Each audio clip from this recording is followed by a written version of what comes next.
Good morning and welcome to Early Exchange with Blessing Aite, Femi Ayodele, Sam Oruoje, and Ida Hosa Osamans. The deficit budget, we're still going to borrow as much as up to 7-9 trillion. We have a 24-hour rescue team always on standby. As Nigerians, we must realize that government does not thrive based on what one man is doing at the seat of power. If I had my way, I would say let's go back and bring Nigerian broadcasting. This is Early Exchange, shaping policy, advancing development. Yes, it's another beautiful day, the first day of the month of February. You know, like we always say here, Happy New Month. It's another opportunity for us to look at issues related to business, finance, global issue, and the economy. This is Early Exchange, and I am Femi Ayodele. As you know, the Early Exchange is all about shaping policy and advancing development with our conversation. Today, we're going to give you the best of programming. We'll be looking at economic outlook for the year 2024 as IMF upgrades its forecast for the year. We're also going to beam our searchlight on the aviation industry to tell you what is happening in that industry and how that is going to impact you. And that's why you just have to be part of this conversation. All you just have to do is to go on our social media platform, on our YouTube page, to share your view, to hear your opinion. Let your voice be heard.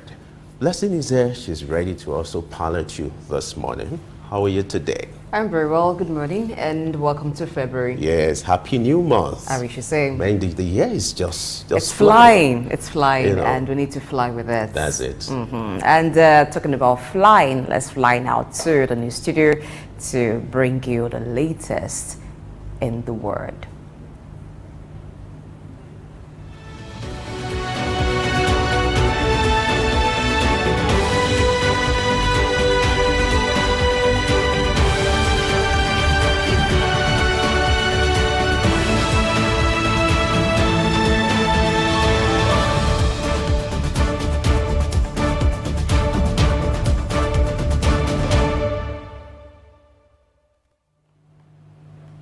Hello and welcome to News Update on Souq News. I'm Adesowa Iromoseli. The Central Bank of Nigeria, CBN, has issued a new circular to address concerns about Nigerian banks engaging in excessive foreign currency speculations and hoarding, while expressing concerns on some banks holding on to large amounts of foreign currency for a long time, hoping to profit from currency fluctuations. The bank has introduced guidelines mandating these banks to ensure that their net open position NOP should not exceed certain limits effective February 1, 2024. The Apex Bank also directed them to follow specific templates for calculating daily and monthly positions, as well as mandating them to maintain sufficient high-quality liquid foreign assets to cover obligations and practice natural hedging to avoid currency risk. Non-compliance may lead to sanctions and suspension from the foreign exchange market, reflecting the CBN's commitment to curbing speculative activities and promoting financial stability. Moving on, FBN Holdings has appointed Femi Otedola, a prominent businessman and investor, as its new chairman. The parent company of First Bank of Nigeria disclosed this in a corporate filing on the Nigerian Exchange Limited (NGX). Otedola, who became the firm's largest shareholder in December 2021 with a 7.57% stake, was chosen after a board meeting on 31st of January 2024. The financial institution lauded Otedola's entrepreneurial vision and past successes, highlighting his transformative leadership at Fort Oil PLC. His diverse investment portfolio and recent acquisition of shares in Dangote Cement have further solidified his standing as one of Africa's wealthiest individuals. Otedola's wealth was recently valued at $1.1 billion by Forbes, ranking him as the fourth richest Nigerian. The Nigerian naira showed a slight recovery against the dollar in the official market yesterday, bouncing back from a record low of 1,482.57 naira per dollar the previous day. According to data from the Nigerian Autonomous Foreign Exchange Market (NAFEM), The domestic currency appreciated by 1.85%, closing at 1,455.59 naira per dollar.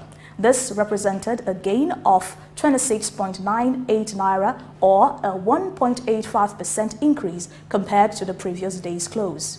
The intraday high and low were recorded at 134.07 naira to a dollar and 789 naira to a dollar, respectively, reflecting a wide spread of 720 naira to a dollar.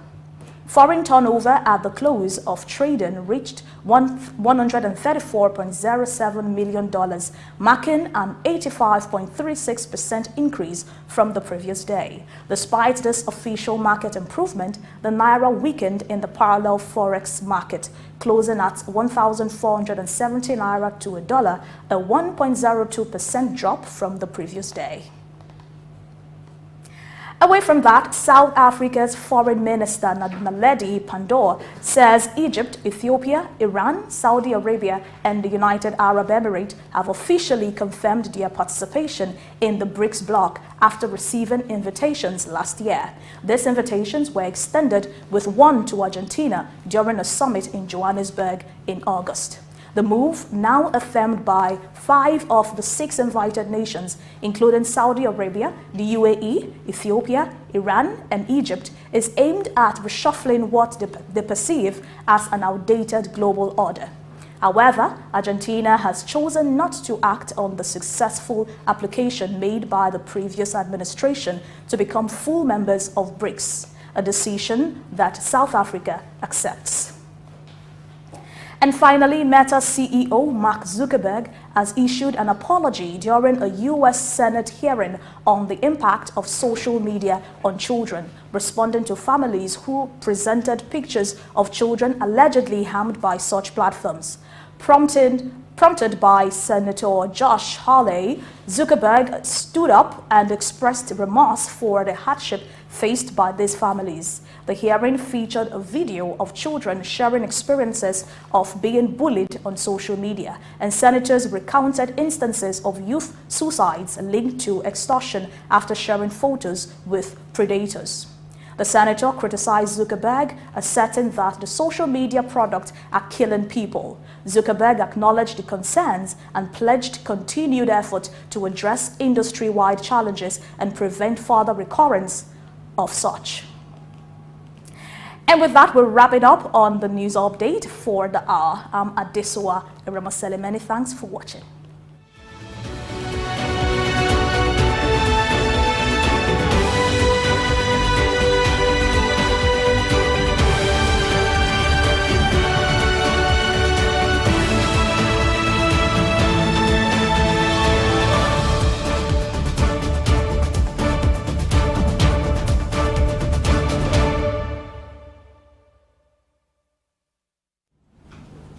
All right, thank you, Adesua, for adding value to Early Exchange. With your news update, you actually took us around the world. Now we want to start our conversation from the global scene, where the International Monetary Fund, IMF, has upgraded its forecast for the year 2024, talking about economic outlook for the year 2024.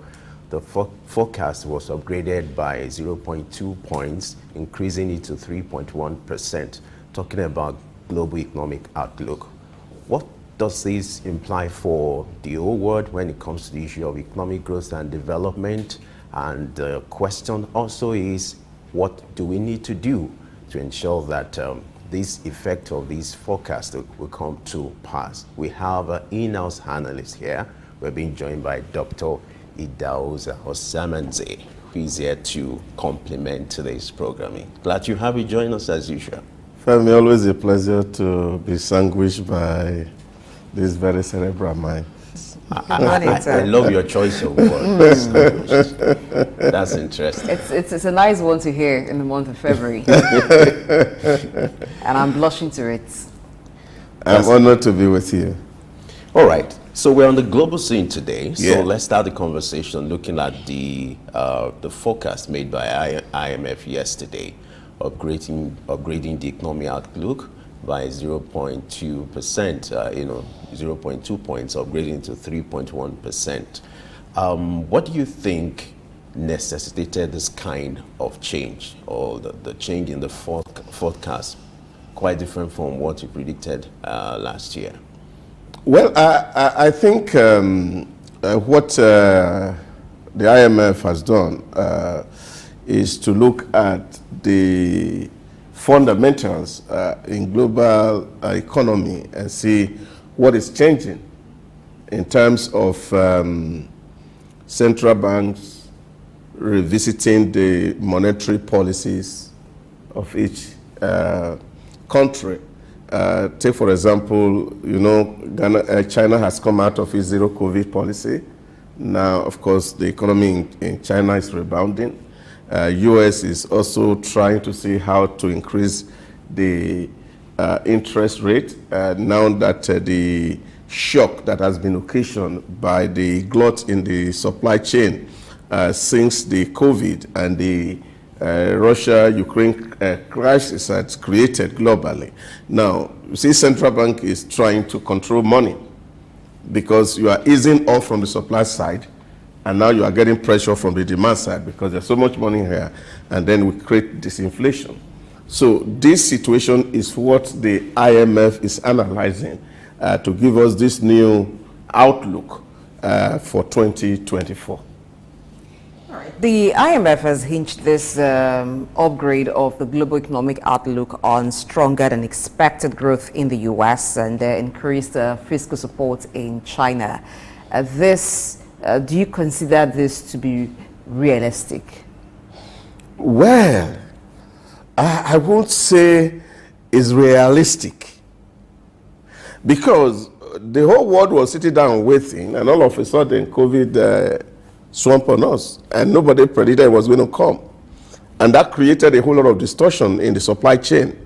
And then, of course, pushing prices up, and then, of course, countries trying to manage these prices, and then we're working their monetary policy downward to reduce rates so that people can have access to funds. Governments were printing money globally to ensure that people are able to have their livelihood. All these things were responsible for the growth for 2023, from 2020 really to 2023. So this was not predicted, it was not expected. While the world was thinking of recovering from the pandemic, all of a sudden we had the Russian invasion of Ukraine. And of course, that distorted the growth in the whole of Europe because of their reliance on gas supply from Russia to Europe. So all these things were unintended. Now we're talking about the challenge in Israel, Gaza. So all these issues or geopolitics of the world have a way of influencing the economic outlook. So we can say, as we say today, if everything, like they say in economics, remains equal, but we know that nothing is equal. And that is what it is. We live in a world that management expert called today that is VUCA, a very volatile world. The rate of which thing changes is meteoric, like the rate, even the speed of light is low considering the rate of changes today in the world. Now you also look at uncertainties that we really cannot say this is what is going to be. So I also think that while we are optimistic of seeing these changes happen, we also will need to tread with caution so that what leaders must not see this as something that is cast in stone. It's just a projection that things might look better if everything remains equal. But like I said, in reality, nothing is equal. All right. According to IMF, this change in the forecast is necessitated by, the resilience being exhibited by the U.S. economy and the Chinese economy. Now, if you look at the largest economies in the world, U.S. and China, they are taking the front seats. How much of a role does these two countries play when it comes to the issue of economic growth or outlook for the year, and how sensitive as regards anything that happens in these two countries to the global economic outlook? If I were to take a position, I would not even take the view of IMF very serious, especially when it comes to the US and the Chinese economy. Why? Yeah, the reason is they are very simple. As we speak, the debt crisis in the US is tragic. It's tragic. And even those who are economic experts within the US are projecting that bubble is about to burst in the US. So I don't see any resilience that is putting debt per GDP today in the US is about 102,106 US dollar per each citizen in the US, and multiply that about 300 million people, over 300 million people in the US. So that is the situation in the US as we speak. And that's why you find that even in terms of rating of the politics in the US, people are thinking that the Democrats are mismanaging the economy of the US. So I don't see where those resilience are coming from. Yeah, of course, we are seeing the easing from the supply side, which the glut is about to be over. But we cannot say for certainty that those monetary policies that is being embarked by the US is going to really take away these negatives, as far as I'm concerned.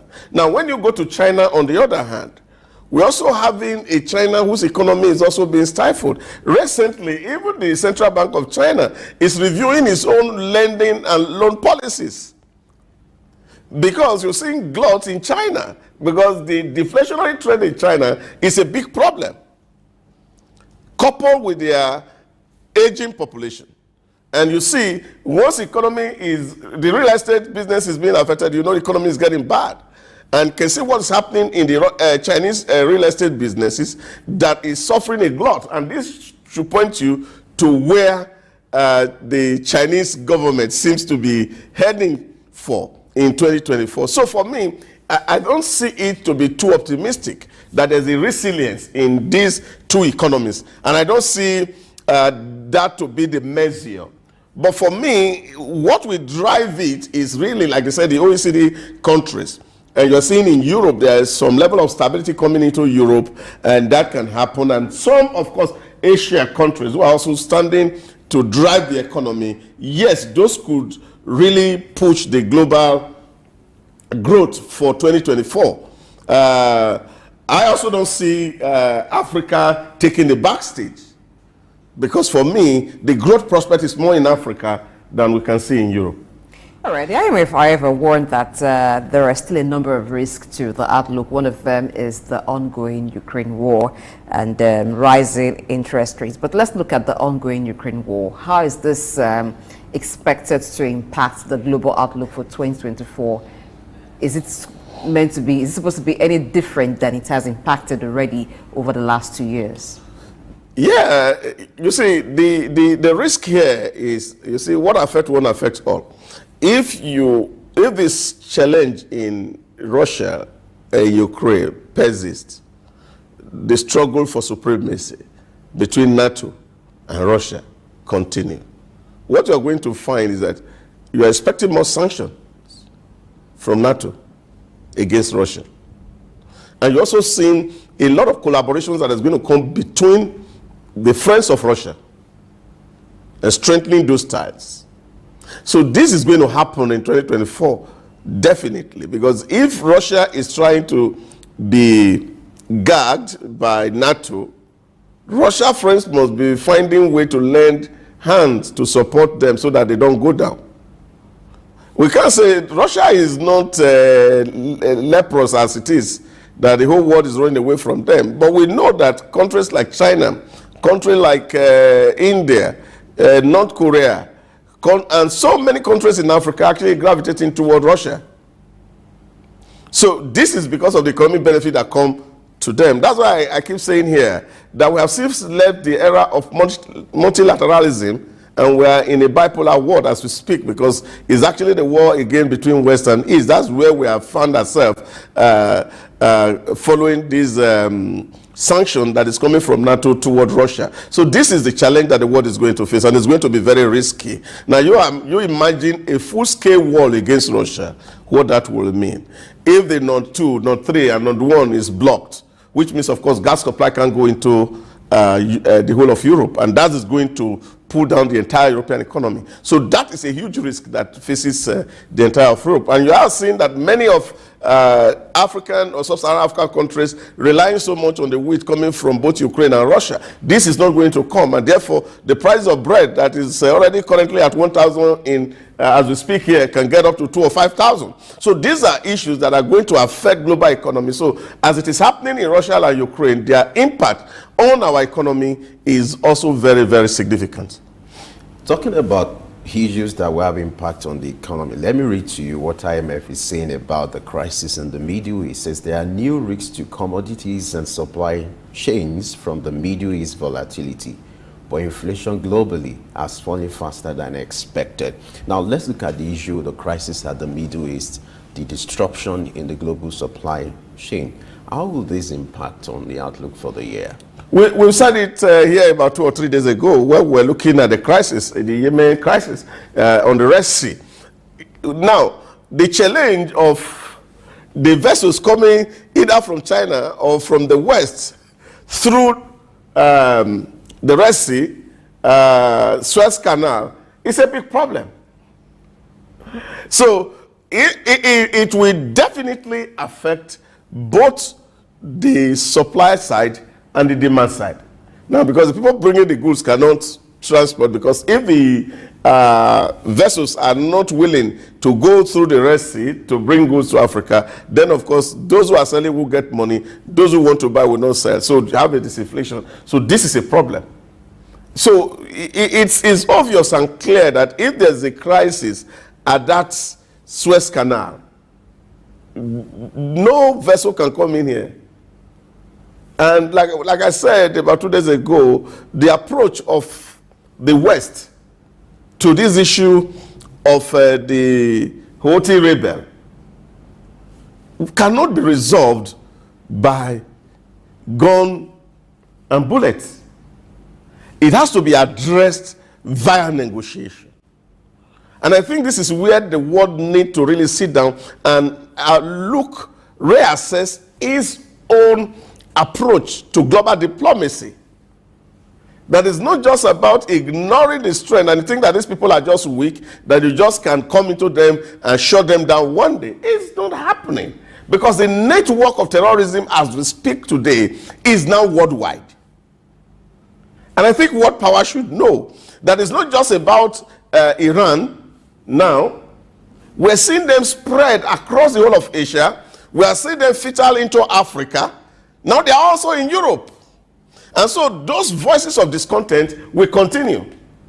So if you are going to resolve this issue, we must get into the part of negotiation. Because any crisis anywhere in the world, you see, when the globalization came and we're talking about one village, one global village, what that really means is that the world is so interconnected that a trouble in one part of the world will become a shock to every other region of the world.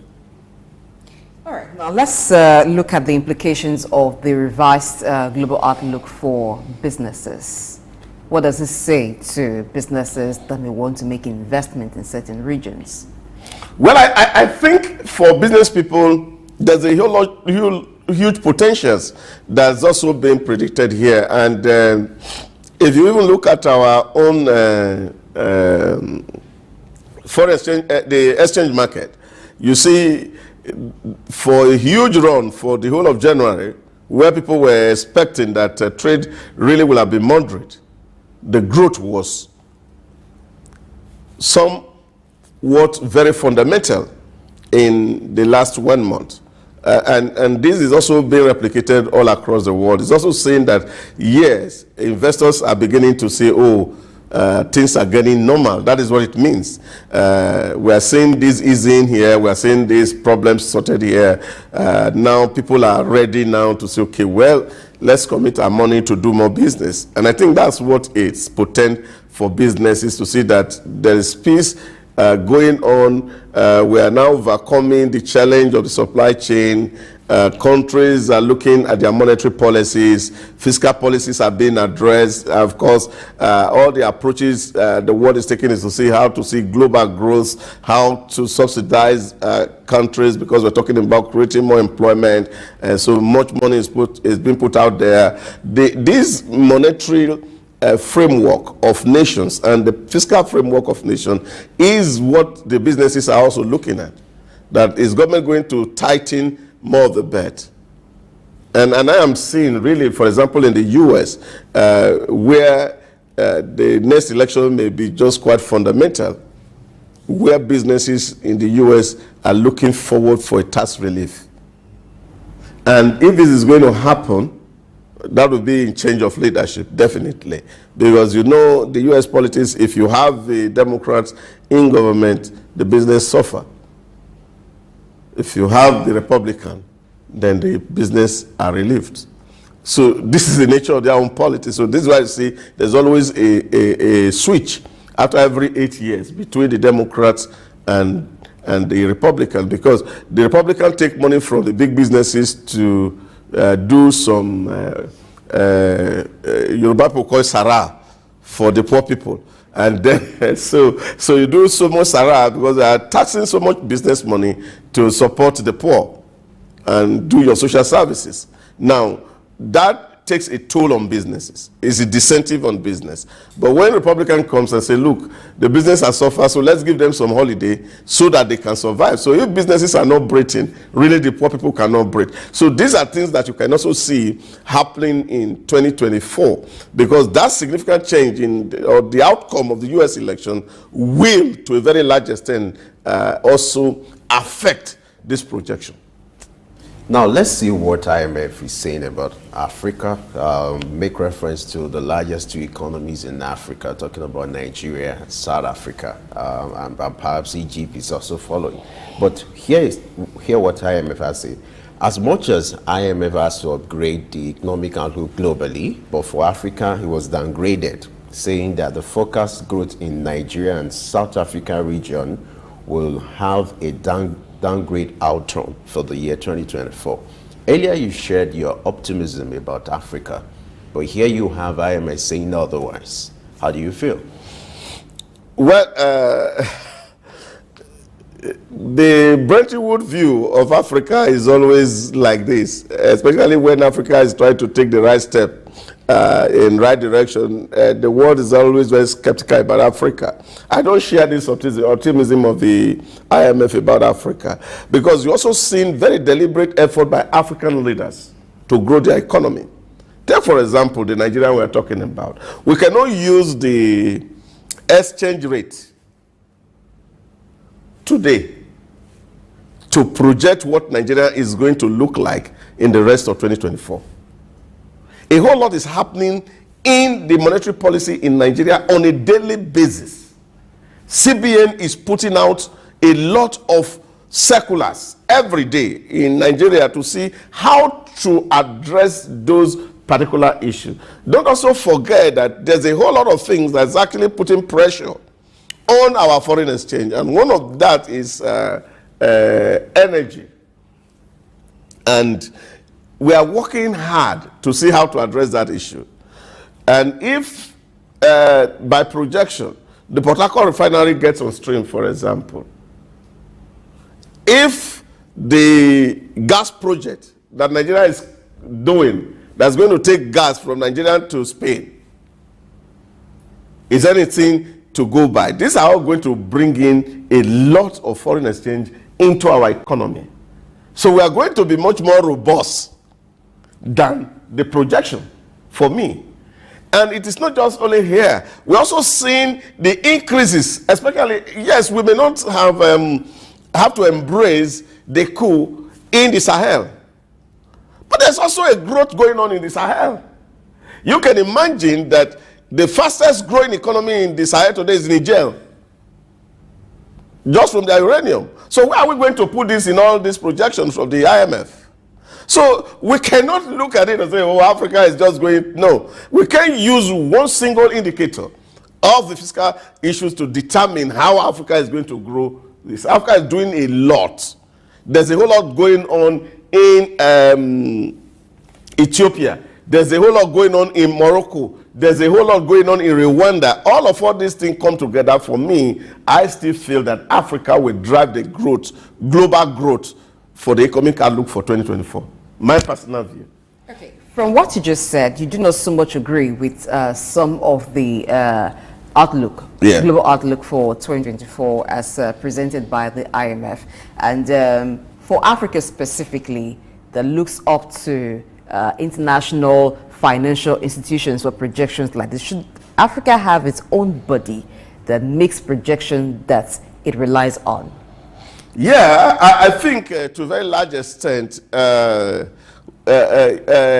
African Development Bank is also becoming very credible in terms of projections. And I think most African leaders really need to rely more on ADB than we do with IMF. Although we still see some of the overtones of the IMF over what ADB is doing. But it is to see the effort that ADB is also putting in place for 2024 to see growth across Africa. So we cannot also undermine the effort of the regional bank in terms of pushing money in there and see Africa grow. That's the point I'm making. So if we are going to use the exchange rate to project what is going to happen in Nigeria, it may not completely answer the entire question. Yes, we're talking about exchange rate crisis that seems to be undermining the effort of government, but we're also seeing growth on the other side. The Nigerian security exchange market has gained up to 104 basic points just about 3 days ago. Now, as at yesterday, it was 101%. Now, if the Nigerian stock market is growing at that rate, with capitalization of over 52 trillion as we speak, these are monies that are going to produce or multiply in the days and the years to come. So we are seeing basic companies that are making real good impact. Just this morning I read, Gereku Power Project announced a profit of over 110% over last year. So these are for me signs that there are a whole lot happening within the economy. Yes, we are crying about what's happening at the exchange, but on this other side, business seems to also picking up. And this is what we are going to rely on when we're looking at or projecting the outlook for Africa. All right, the conversation is getting more interesting, but we need to go on a break now. We'll be right back to discuss more. Stay with us. Lateef Jakande. Born Lateef Kayode Jakande in the Ekpetedo area of Lagos Island, Lagos State on July 1929. He studied at the Lagos Public School at Enowa, Lagos Island, then at Bonham Memorial Methodist School, Port Harcourt, King's College, enrolled at Ilesha Grammar School, where he edited a literary paper called The Quarterly Mirror. Jakande began a career in journalism in 1949 with the Daily Service and joined the Nigerian Tribune in 1953. The owner, Chief Obafemi Awolowo, appointed Jakande editor-in-chief of the Tribune in 1956. Jakande established John West Publications in 1975 after leaving Tribune and began to publish the Lagos News. He served as the first president of the Newspaper Proprietors Association of Nigeria, NPAN. Jakande ran for election as executive governor of Lagos State in 1979 on the Unity Party of Nigeria platform. His administration was effective and open and implemented the cardinal policies of his party. He introduced housing and educational programs targeting the poor, building new neighborhood primary and secondary schools, and providing free primary and secondary education. He gave poor people's children education, and many of them are now very prominent in the society today. Jakande established the Lagos State University and constructed over 30,000 housing units. After the military takeover in 1983, Jakande was charged, prosecuted, and convicted of treason and later pardoned. He served as Minister of Works under the Sani Abacha military regime. He died in Lagos on February 11, 2021. Lateef Jakande was the first civilian governor of Lagos State. Lateef Kayode Jakande, Souq Enlightenment. Good morning and welcome to Early Exchange with Blessing Eiche, Femi Ayodele, Sam Oruoje, and Idahosa Osamans. The deficit budget, we're still going to borrow as much as up to 7 trillion. We have a 24-hour rescue team always on standby. As Nigerians, we must realize that government does not thrive based on what one man is doing at the seat of power. If I had my way, I would say let's go back and bring Nigerian broadcasting. This is Early Exchange, shaping policy, advancing development.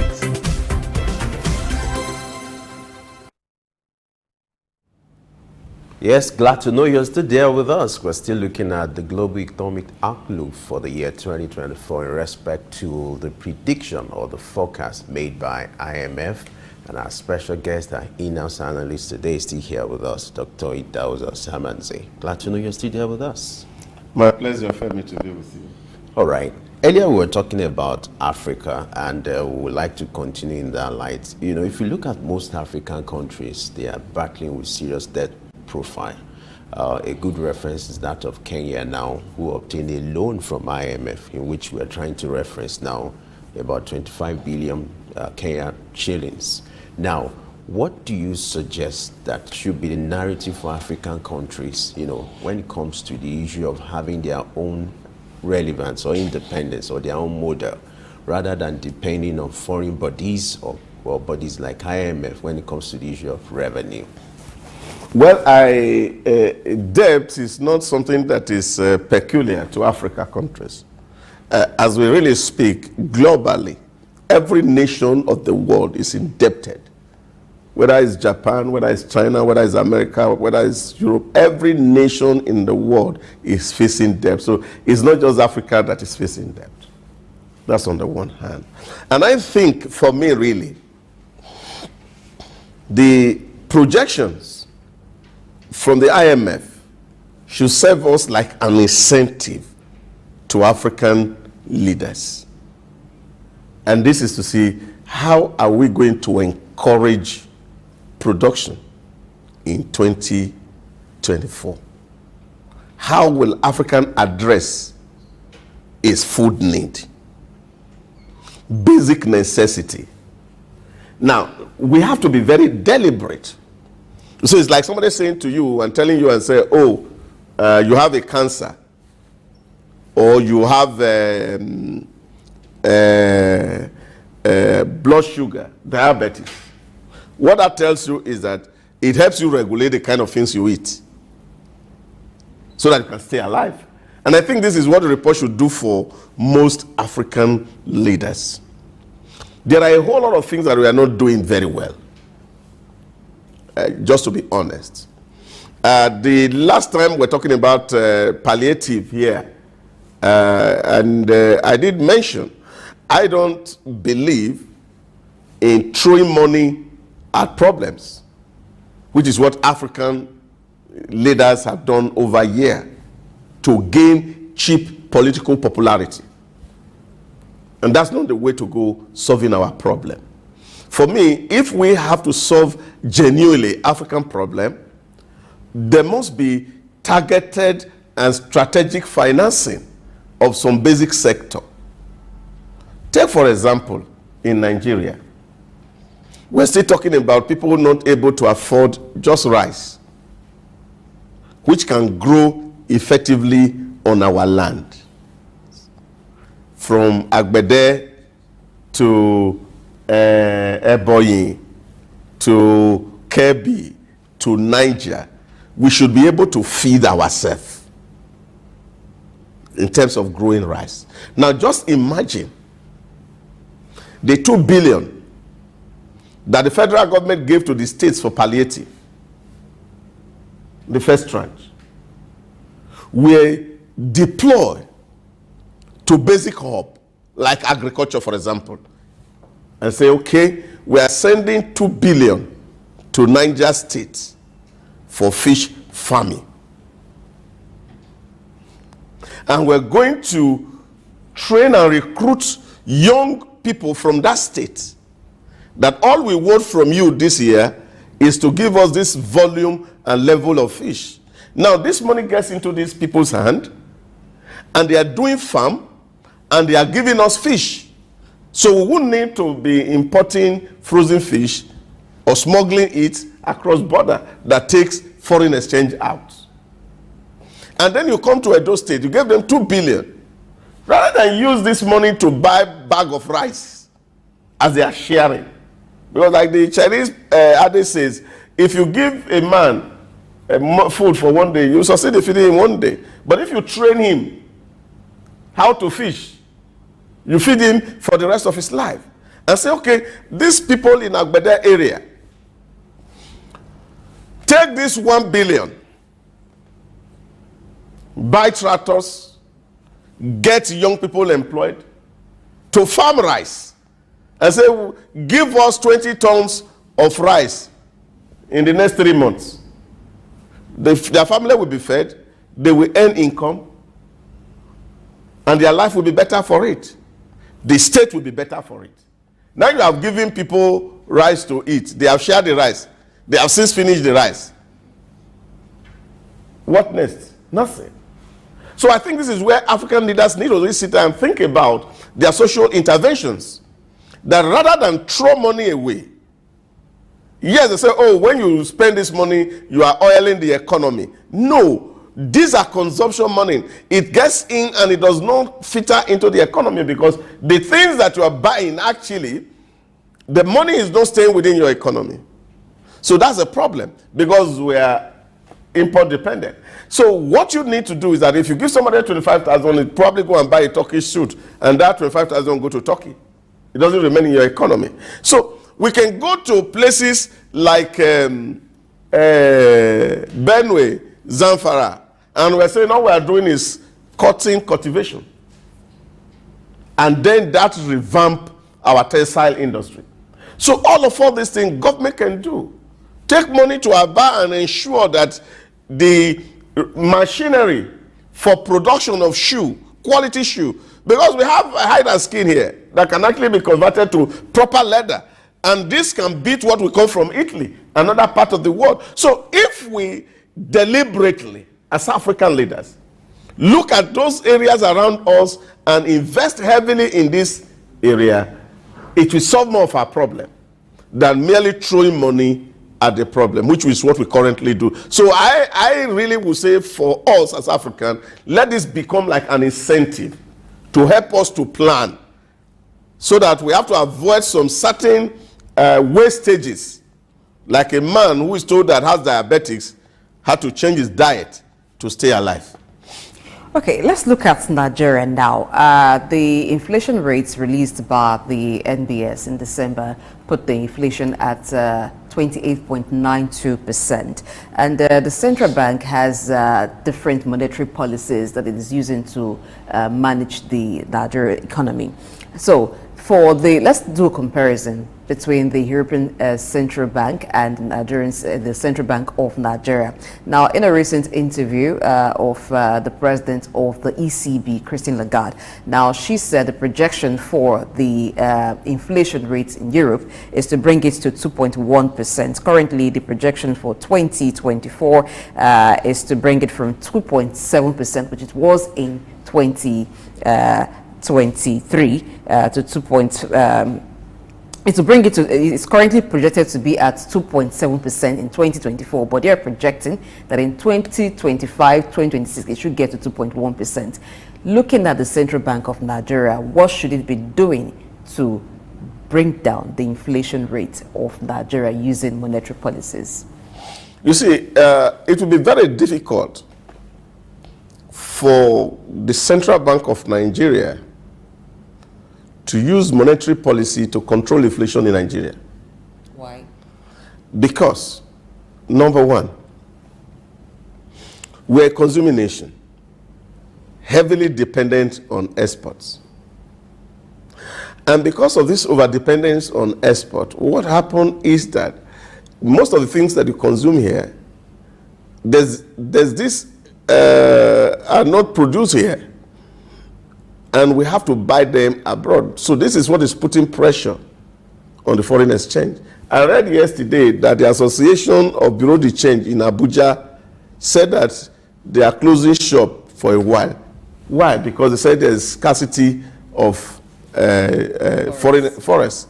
So now, this tells you that there's a huge pressure. And of course, we expected it because it's January. A lot of children have to pay their children's school fees abroad, and they're in their thousands. And they are relying on this same foreign exchange. So CBN cannot say, parent, bring back your children here. They can't do it. You can't legislate that because people have freedom to train their children wherever they want it. Which is what I say the last time. Now, these people who are sending their children to train abroad are working here in our economy. And they're actually using our money to train and feed other nations. And this is where we need to speak to ourselves as Nigerians. Now, when you get to Europe, they can have that moderate rate of inflation because prices are almost stable. That is what it is. So our inflation is driven by price. Now we're talking about 28%. Now if you look at what has happened between January as school fees came, and then of course this thing jumped up to about 1,500. 1,400 in some places. Now the figure for next month is going to be about at something percent of inflation. Because as the dollar prices is going up, the cost of food, the cost of transportation, as we are still dependent on petrol and everything that is coming from abroad, all these things jumps up as well. And so you measure your inflation at that level. So if we are going to drive down inflation, it's a decision that we have to take as a nation to first and foremost love our country. And how do we love our country? Is by producing the things we eat and eating the things that we produce. It's going to start from there. So if we are thinking that there's one man they are going to bring from Harvard or from MIT who is going to be the governor of CBN, and then he will write paper and it will change the scenario, it can never happen. It will not happen because the CBN has no control. What is responsible for the inflationary trend in Nigeria, they are not within the purview of CBN. People talk about money supply. Where is it you have some excess money in circulation? I was listening to a sister station and somebody said, oh, I predicted that there's too much money in circulation. I don't think there's too much money in our circulation because the money is only in a few hands. And those are not the people that determine what happened in the economy or the growth of our GDP, because most people have no money in their hands within this economy. So what are you saying? Is the money in the economy is even moving around? Money are not moving around. We are still selling naira as we speak. I did POS yesterday for 5,000, you pay 200. That's sales of money. That's our own local money. Because you go to ATM today, you can't see ATM that is disbursing more than 20,000 for you.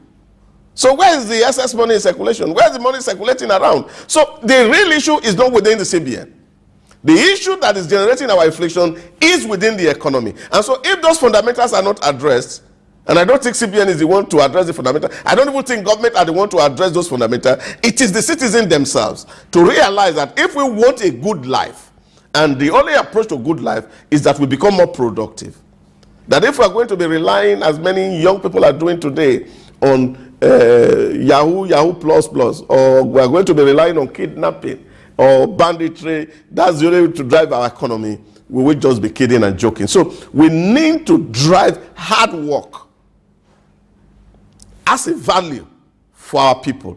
And once we can see this hard work producing effect, then we can manage the inflationary trend in Nigeria. All right, still talking about the projection for Nigeria, the president has indicated, the desire to increase the GDP, the growth to like $1 trillion economy. As we speak, Nigeria, if you look at the GDP, is the largest in Africa, over $400 billion. What are some of the critical steps you think the president should take in this year? And what are the critical sectors that you think he should beam his searchlight on in order to make this dream a reality? I think I'm